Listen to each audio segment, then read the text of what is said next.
महालक्ष्मी व्रत कथा। पहली महालक्ष्मी व्रत कथा।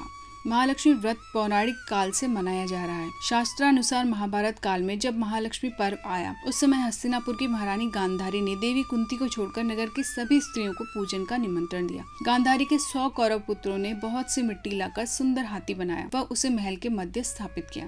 जब सभी स्त्रियां पूजन हेतु गांधारी के महल में जाने लगी, इस पर देवी कुंती बड़ी उदास हो गई। इस पर अर्जुन ने कुंती से कहा, हे माता, आप लक्ष्मी पूजन की तैयारी करें, मैं आपके लिए जीवित हाथी लाता हूँ। अर्जुन अपने पिता इंद्र से स्वर्ग लोक जाकर ऐरावत हाथी ले आए। कुंती ने सप्रेम पूजन किया। जब गांधारी व कौरवों समेत सभी ने सुना कि कुंती के यहाँ स्वयं ऐरावत आए हैं, तो सभी ने कुंती से क्षमा मांगकर गज लक्ष्मी के ऐरावत का पूजन किया। शास्त्रानुसार इस व्रत पर महालक्ष्मी जी को 16 पकवानों का भोग लगाया जाता है और 16 बोल की कथा 16 बार कहे जाने का विधान है। वह कथा के बाद चावल या गेहूं छोड़े जाते हैं। 16 बोल की कथा। अमोती दमोती रानी, पोला पर ऊंचो सो पर पाटन गांव, जहाँ के राजा मगर सेन दमयंती रानी।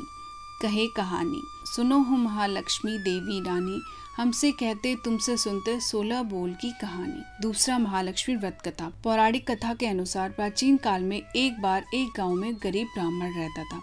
वह भगवान विष्णु का परम भक्त था।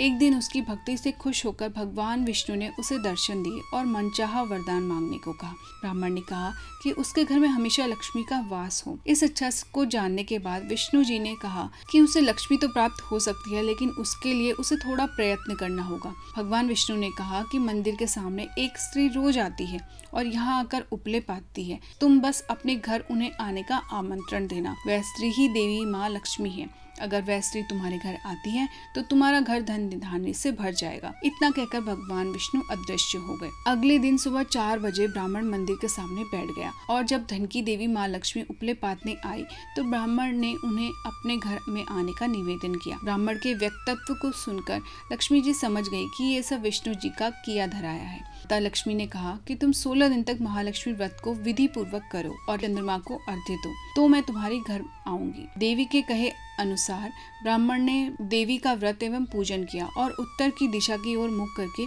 लक्ष्मी जी को पुकारा। अपने वचन को पूरा करने के लिए धन की देवी प्रकट हुई और उन्होंने गरीब ब्राह्मण के हर कष्ट को दूर किया और उसके घर को सुख संपत्ति से भर दिया। जय माँ लक्ष्मी। ओम ह्रीं ह्रीं श्रीं श्रीं लक्ष्मी वासुदेवाय नमः।